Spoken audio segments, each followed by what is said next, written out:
magandang hapon po sa inyong lahat.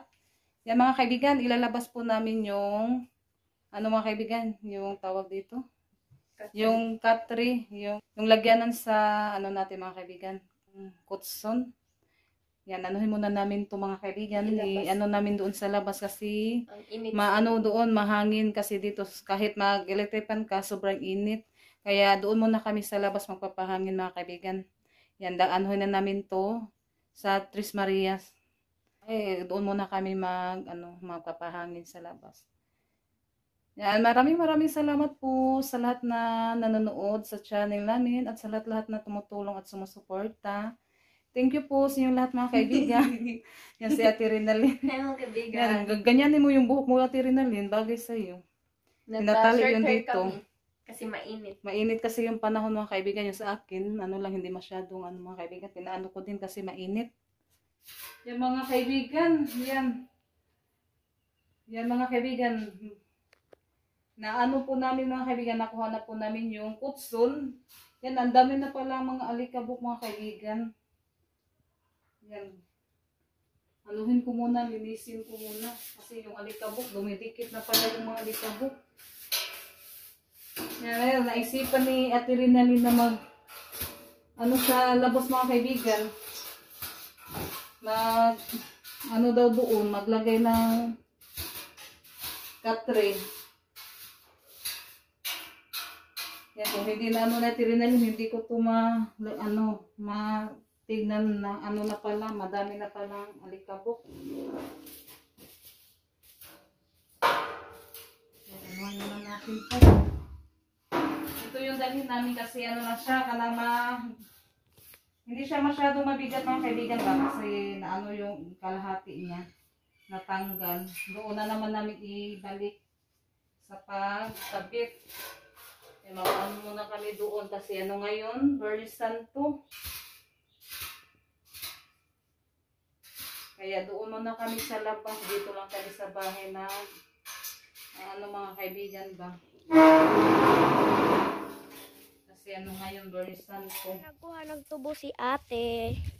Malaki na po kasi yung tubo namin. Si Papa naman nagpalipad ng tabanog.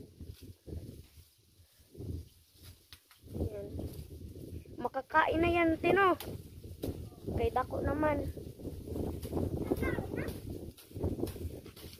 Ang lakas ng hangin dito mga kaibigan. Nagdala kami ng dito. Kutsyon.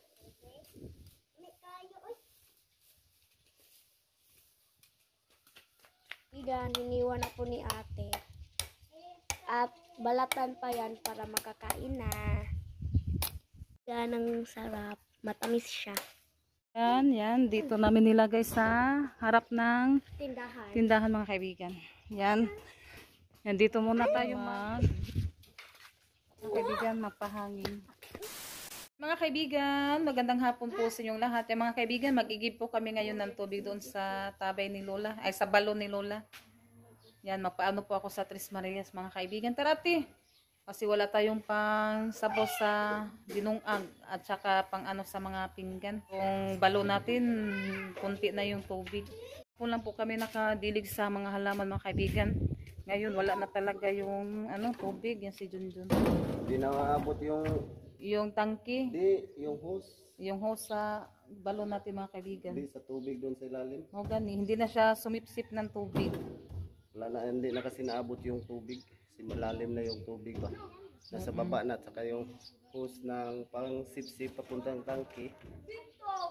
Umaano na, nasa taas na. Hindi na nakaabot sa tubig yung hose. Kaya doon na lang sa kay Lola.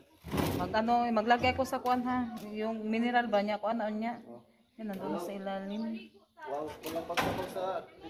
Malagyan ko po yung mineral mga kaibigan, pero si Junjun po yung magbuhat sa mineral na malaki. Tapos ako yung maliit na baldi at saka sa Tres Marias. Yan, samahan niyo po kayo mga kaibigan, mag-igib ng tubig doon sa balon ni Lola.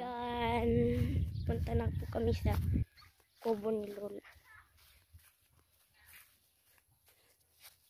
Magkuha kami ng tubig para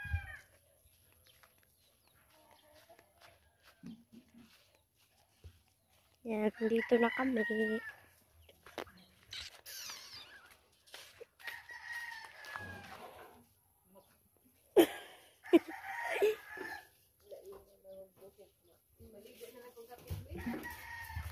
Yan mga kaibigan.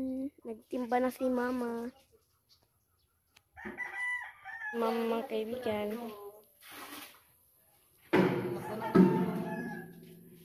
Nasa balde mga kaibigan, yung lagyan ng sa biskuit. Yan yung tabay. May Dilim. may ano pa naman yung yan, hindi ko po yung kunin yung balde. Kasi mabigat na.